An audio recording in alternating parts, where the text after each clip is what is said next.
From an Eden perspective, we have around about 450 employees who are here year-round. That obviously increases for us seasonally. But one of the things that we find having that number of employees is it's really like having a small village that you look after. So it's important that we support all of our employees with any health challenges they face.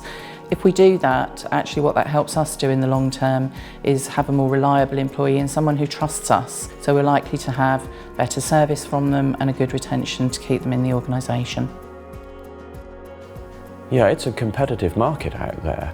And we want to be an employer of choice. I'm sure all employers want that. So it makes sense to make small adjustments where you can to try and make sure that you can appeal to absolutely everybody to join your workforce. And the great news is that every time you do that, you actually make yourself a better employer for everybody of all abilities.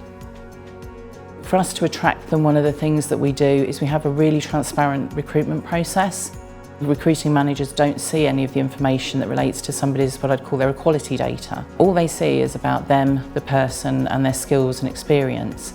So that really helps us to be sure that we're recruiting transparently and giving people equal opportunity. We have two scenarios here of people that work for us. The First Lady has diabetes. She was open and honest about that in her application, and that meant at the interview process we could have realistic discussion with her about what she may need adapting in the workplace, which is largely around time to be able to manage her condition.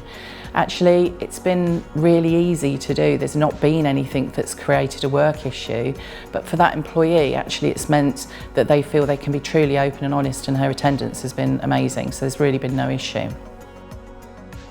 Generally people won't apply for a job they can't do, so it's then about if a disability is raised or a health challenge is raised, okay, let's look at what we can do to find the best solution if that's the right candidate, because it's the skills and the attitude that are really important to us.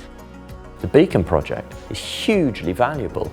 It gives you practical tools, but it also helps all employers by demystifying some of the non-issues, as they always turn out to be, that can stand in the way of the best possible employment practices.